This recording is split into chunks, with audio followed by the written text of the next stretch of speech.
All right, guys. So I think we found a tip that we would like to let everyone know to help someone else out that's gonna do a turbo install. So on this stud right here on the crossover pipe, it's a bitch and a half to get a nut on there. Both sides. On both sides, it's a bitch and a half to get a stud on there, because of the turbo housing right here. So what we ended up doing, what a friend recommended, was to unloosen the ones we had on both sides, and then lift up the turbo enough to where there's barely any studs showing on this stud, on the other stud, and then slide this in, and then get a few threads, and then place it back down, place it back down slowly, and then tighten this as you go down, because if not, it's literally impossible to get it, because there's like you can't really tell, but between here and here, that's all there is. And imagine trying to put a fucking nut on there. So that's what we ended up doing, and it worked out just fine. But that's one of the most important things, is just that, and like I said, if anyone else is doing a turbo install on their F body with a Hurl T4 kit, I feel like that's a pretty crucial tip to have, because I wasn't sure how I was gonna put it on, but luckily my friend told me, and I thought I'd share it with you guys, just in case you guys were having the same issue. All right, so another thing that we got for the build was this oil catch can. It's just a little basic one that I found on Amazon. It was like 35 bucks. I really need one right now, and I don't want to pay a premium for a Mighty Mouse one. And this one was not too bad on the price. It came with the breather, filter, and all that. It was just AN, so I had to get I think these are -10 to 90 bar fittings. These are, I think, 5/8. And the way I'm gonna do it is just 5/8, and then I'm gonna reduce it to 3/8. So this side, I'm gonna mount it on my AC delete plate, along with where I'm gonna mount my relays and all that. I'm gonna mount it right here. So this one's going straight to the PCV valve, and then this one's going to the side of the intake manifold. But I bought the 90s just to have it like this. And I think it looks pretty sick. It's not too bad, and I mean, I think it was like 40 bucks. For 40 bucks, it's not too bad. As long as it gets me by until I'm able to like afford like a Mighty Mouse one, or a more decent one, but it looks pretty badass nonetheless. Alright guys, we got the car semi ready. We got that intercooler in, there it is. Shout out to John for the hookup on that. And we got the oil catch can in there. Just placed in there for now. But we're gonna put some double-sided tape on there. And we also did end up getting finally a fuel pressure gauge. But what I'm gonna do right now is take off the intake manifold so we can put the 3-bar map sensor on. And we're also going to swap the cam position sensor, because right now the car, it's acting weird to where we try to rev it out and it stays stuck at about 2,500 RPMs. Doesn't want to spool up or anything. And then we also don't have a reading on the RPMs. And I was reading on the forums that your RPMs on the tachometer read off the cam position sensor. At first I thought it was the crank position sensor, but if that didn't work, I don't think the car would start. So we're gonna try that. And yeah, it's almost tune day. Tune day's supposed to be tomorrow. Just gotta get the car registered, insured, everything like that. But yeah, I'll give you guys an update. I'm not sure later today or tomorrow, but whenever it is, we're hours away from tune day. So yeah. All right, guys. So it's officially tune day. We've been busting ass since the morning just to get the car ready. We finally got in our O2 sensors in on each bank. One plugs in up there right by the fuel pressure regulator, and another one plugs into the connector that's by underneath like this wheel well. And they went in just fine. All that we need to do now is fill the power steering fluid up and fill the trans up, and then we'll be on straight. We need to also torque down the wheels, but That's pretty much it, and then we'll be all straight away. So the truck truck's already on its way, so we'll touch base here shortly.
So the car's back home now, and we had a bunch of issues that arose. We'll go more in depth as to what the issues were. And the car only made 351 to the wheels because we forgot the fire ring and the wastegate. But when we were driving the car back home after it sat for a minute, because I don't have a buddy to drive it back, the car was running bad, and it was because it was at 10 psi. So then we had another buddy of ours check it out, and he said the next best thing would have to do with the dual 450s that we have in tank that might have overpowered the hoses. But we're gonna check right now. We have everything disassembled, so this is the moment of truth, whether we could make it a street car takeover or not, depending on what's bad.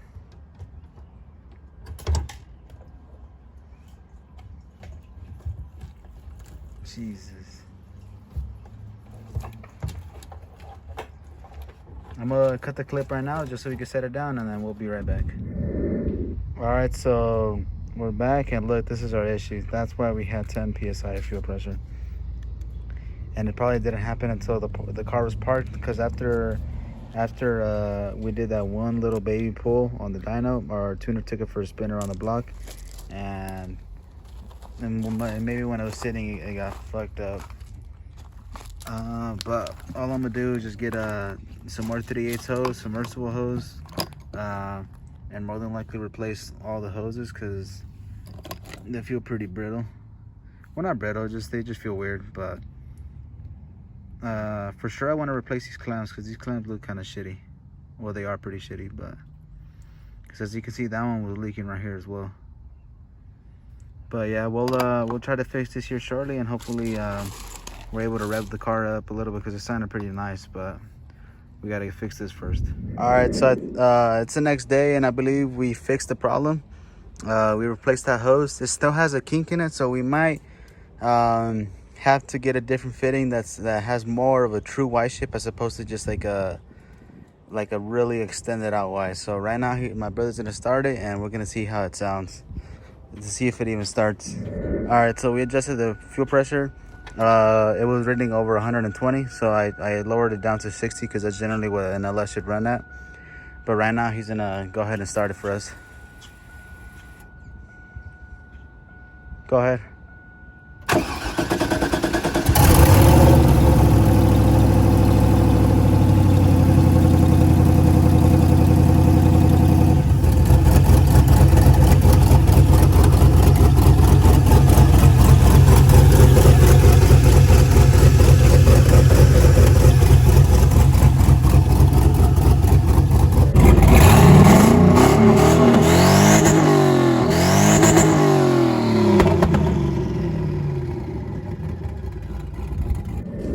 All right, guys. So it's a few days later now, and I don't think we've said it yet, but we figured out our issues with the car as to why we couldn't get tuned properly the other day.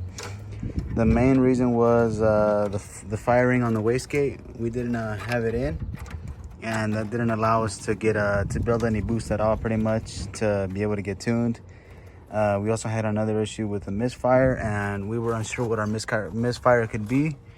But as you can see on these spark plugs, they have they're burnt on top. It's a white burn mark, and I forget which one it is. No, not that one. This one. See how this one is clean? I don't know if you could tell, but you see right there where it's dirty? That's a crack right there. This spark plug was never firing at all. So even since our first start, it was never firing. And it was cylinder number 4. So Fuel issue. And then in regards to the fueling, we had another issue where the car had it was getting no fuel pressure.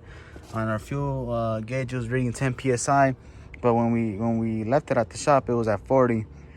And we made it down the road, pretty much like a little ways down the road at the shop, and we didn't know what it was until another buddy stopped by that was going home for the other day, and he was the one that pointed it out, the fact that we only had 10 psi, and like I said, it was running at 40. So had to get it towed home, opened the tank up, and we had one of the hoses ripped. We replaced all the hoses. Again, we're not sure if those hoses were rated for in-tank use or not, but the hose that we got, it did say on it that it was for submersible use. So we went ahead and replaced them, and we had it fixed. Another thing we had to fix was the boost lines, the way we had them routed to our wastegate and our boost controller. We fixed that. The tuner also went ahead and put a T in here for our boost reference on the regulator, and this line goes to that sensor right there. So it's a lot of things that we fixed. We bled the brakes, we fixed the steering. So in regards to the steering, I fixed it kind of just janky. I don't know if you see that like a hose clamp over there. I don't know if some of you guys are familiar. I think it's like a snap ring, for lack of a better term, that goes on that bushing right there. Ours didn't have it, and that little bushing with that ring would fall off and the steering would be all fucked up. So I guess just last minute, I was like, maybe a hose clamp, if you squeeze it on there tight enough, it'll hold. And it looks like it'll hold, because before, if you had it just in there placed properly in the black ring, you'd be able to just slide it out and it'll come off right there. It's pretty on there. Our catch can are sturdy. And then another thing is that he fixed the catch can, so we had it routed wrong. He was telling us that we'd be pretty much pressurizing the engine all stupid crazy, having it ran how a normal LS1 has it ran to the side of the intake. So he said run it from the PCV valve back to the catch can and then back to the front of the valve cover. Usually this valve cover has a hose that goes from here to here, but he blocked both of them off. And then the thing with the radiator as well, I thought this was for that line that goes to the side of the throttle body and then comes back out and goes to the crossover. He told us that we would be essentially pressurizing the cap and coolant will start leaking from the cap. So he recommended us to do down the line is to drill and tap a hole right here for that line, so we could do basically the crossover to this. Right now there's nothing going to it, but he said that's what he would recommend later on. And we just fixed a few other issues here and there. Like I said, we bled the brakes, fixed the steering. He did tell us that our front O2, passenger O2 sensor wasn't reading, even though it's a brand new sensor. So I'm not sure what we'll have to do with that. We'll have to go over it here shortly. But right now we're gonna go on our first drive. The car was tuned enough to run on E85 and to run on the 3-bar map sensor, and we feel confident enough at least to go around the block. We went around the block on the car NA, and that was with no tune. So I think right here. The car did have a previous tune. Oh well, the car did have a previous tune. It was tuned up. We're not sure what it was tuned for, but the PCM was tuned. The cam, 1-bar map sensor. But we feel confident in taking it for a spin around the block. Nothing crazy. We're not going to be getting into boost or nothing stupid. just a spinner on the block, park it right here, drain the diff, put the new diff cover that I got, and call it good. But we're just gonna double check everything, and then we're gonna take it for a spin. All right, guys, so it's the next day, and we believe we figured out our issues. So we properly bled and filled the cooling system on the car. The way you do it on these cars, or on these engines, is by filling them up first from the top radiator hose, and have the radiator get filled up to the point where the radiator starts leaking from that side. And then once it was leaking from that side, we topped off this side, and the car was running cold. The reason it was running cold is because we have no thermostat in the water pump right now, because we were trying to test the theory last night whether the water pump was even working to begin with, just in case if it wasn't, then we will know it's the water pump was bad. But the water pump seems to be working fine. It was circulating all the fluid and everything. So right now the coolant stopped off. You can even hear it now. No, you can't really hear it right there. Never mind, it's because there's a lot of pressure, but you can feel the fluid. Yeah, but it's there now, and we're gonna take the car for a spin around the block, since we got the heating issue fixed. We could take it for a spin around the block, and then probably later tonight we'll put the thermostat back in. Like I said, we got a brand new 160-degree thermostat in, but right now, just to drive it around the block without having it overheating, we're gonna drive with no thermostat, because we think this fan's not gonna be enough. And at least for now, we'll run this fan with no thermostat, and then before tune day comes, we'll have the thermostat in and the bigger fan in. But right now, we're gonna take it on its first maiden voyage.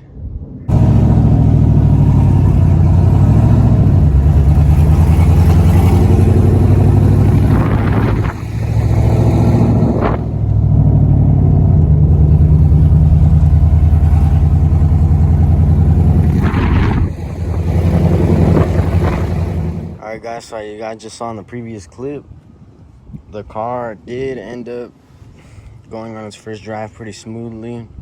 You know, my brother only stalled once, but cut him some slack. It was his first time truly driving a manual car, and it is more difficult with the stage 3 clutch. But yeah, he did pretty good.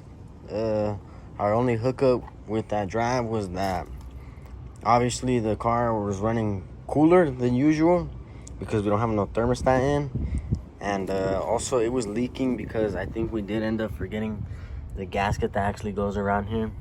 You can see some right there that it was leaking. So right now what we're gonna do is take this hose off, take the lower radiator hose off, and then take the thermostat housing off, put the actual thermostat in, and then put the gasket in. Alright guys, as you can tell, the car's back at the dyno shop. There it is. Air, all of them. We brought it back because it is ready, as we think. We'll find out here in a few. But we're about to get it tuned and see how much it makes, and I'll go ahead and record that.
Alright guys, before I start this clip, just excuse the wind. It is a little windy. But right now we aren't the happiest because the car did get tuned and the car is tuned 100% now. Well, tune-wise it is 100%. But the car did only end up making 517 wheel, but that was on a 12-pound wastegate spring. And on the way home, when we were driving it home, we were driving it home and we noticed a bit of smoke and the temp started to go up past 220. So I popped the hood and we did end up seeing that our little patch that we did up there. I don't know if you see that black gasket maker or JB Weld. We're not sure what it is, but the seal did end up bursting. So we had to get the car towed home again. And also the tuner did go take it on a street tune just around the block. And when he returned, the car did start having a tick. We aren't sure if it is either something called spark tick, which I've heard could be the cause, or the heat, or lifter tick, or worst of all, rod knock. And just letting you guys know right now, if it does turn out to be rod knock, this build will probably be on hold for a few months. If it's rod knock, we're going to go big or go home. Might as well build a 6.2 or a 402 stroker, 408, something crazy. But yeah, we're going to try to figure it out. He said it could be a part of the misfire that it has, because right now the PCV valve isn't connected. If you can see it back there, it isn't connected. So yeah, we'll see what happens. Alright guys, since the last clip that I recorded, which is about an hour ago, me and my brother took out the spark plugs and the spark plug wires, and all the spark plugs look fine except for cylinder number 7. And here it is. It looks normal to look at the top, but you could tell it wasn't firing at all. And that was the same issue we had last time. So at this point, we have the right to believe that it may be the ignition coil. So we might go to the junkyard tomorrow and try to find one and swap it out real quick. But right now, what I'm gonna do is pull the valve covers on both sides and try to see if I can diagnose that tick. See if maybe one of the rocker arms is loose or something. Hopefully something simple like that. Because if we do have to pull the heads, then that'll be a long process. But yeah, I'll let you guys know my findings here in a bit. Alright guys, here about 5 minutes later, this is what I observed. Like this one, you'll see this one's solid, and then this one, you can hear it. This one, you can hear it. You can hear it. They're all like that basically. On this side, this is the only solid one. See tugging on it, and then on this side, I think around 3 are solid. See, solid. Makes noise. Noise. Noise. Solid. Noise. Noise. And solid. So what I'm gonna do is pull the rocker assembly and then look at the push rods and see if they have uneven play. Like, I don't know if you guys remember when we pulled this motor apart, how some of the push rods had uneven play on the tips, how it looked, instead of like a round shape, it looked more like a football. So right now I'm gonna take them out and see what I can observe. All right guys, as you can see, hold on, let me show you. The wear on the push rods does look a little uneven. But I'm just gonna slap them back in. It's nothing too dramatic. All the push rods are straight. These are all the passenger side ones. So I'm gonna slap them back in, and yeah, tomorrow we're planning on doing a little oil change. So we're gonna check the oil for any sparkle to see if it could be rod knock. And if not, then if there's no sparkle, then that just says it could have been the cause of the loose what is it called? The loose rockers. So yeah, I'm gonna slap it back together and I'll show you guys when it's all back together.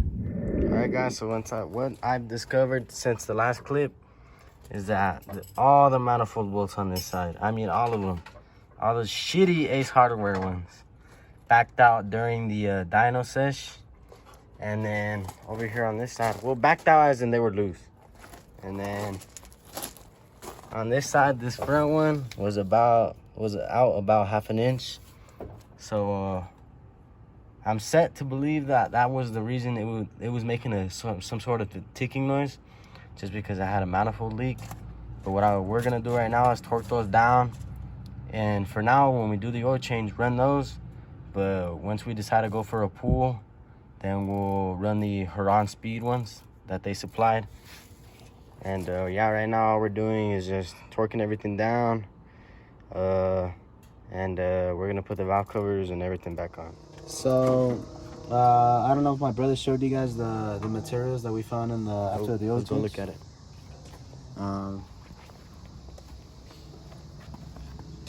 You could tell. Yeah, as you can see right there, all the glitter that's in there.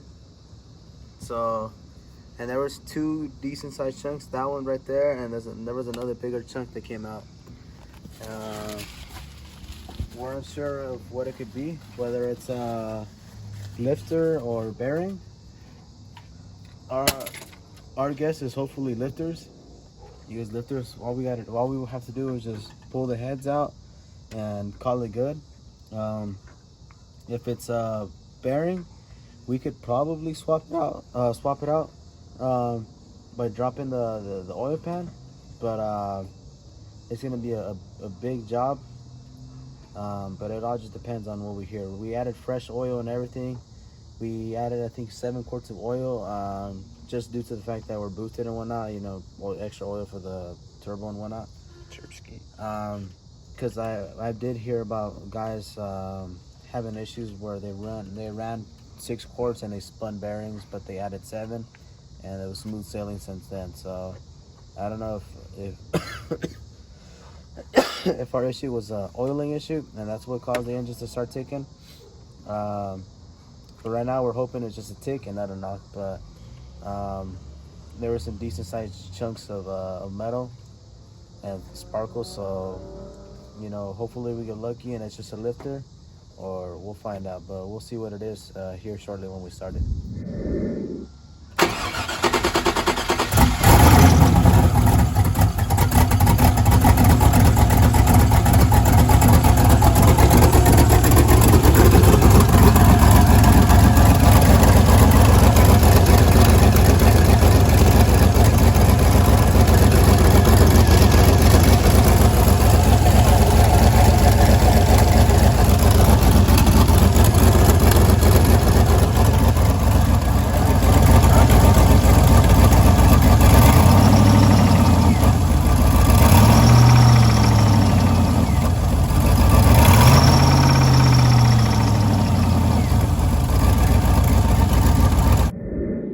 Guys, it's the next day, and last night what we did was we replaced the coil pack on cylinder number 7, because like I said, it wasn't firing. And we tested it on the old coil pack, and we saw that the spark plug wasn't firing, and we tried a different one and it was firing. And then we started the car, and it did sound like the tick may have quieted down, but we didn't fire for too long because we're genuine. We have neighbors, and it was late at night. So right now it's the next day in the morning. We're about to fire it up and find out for sure. Yep.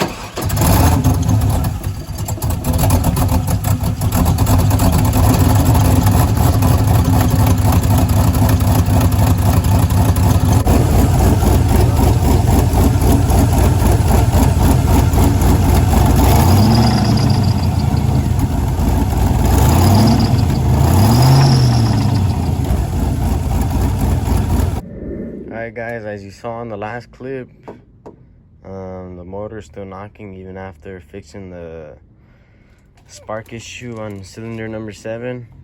This is probably gonna be the last clip you guys see of the motor complete in there for a little bit while we figure out the issue and pull the motor.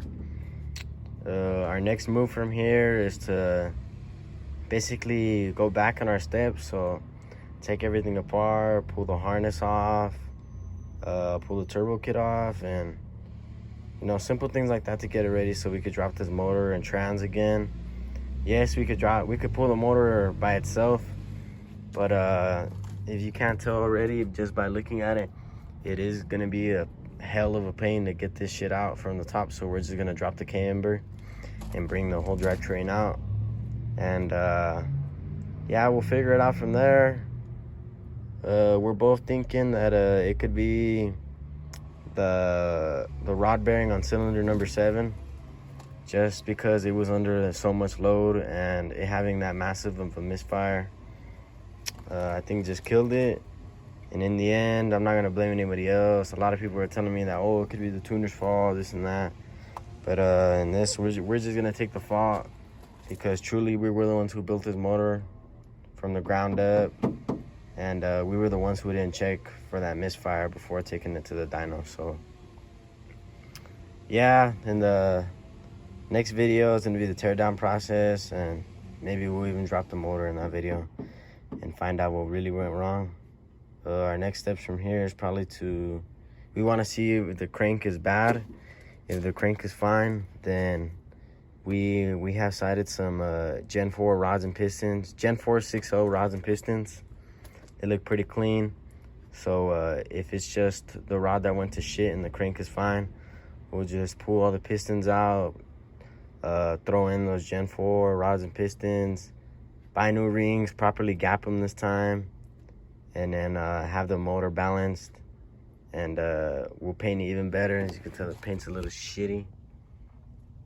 But yeah, thanks for watching, and we'll see you in the next video.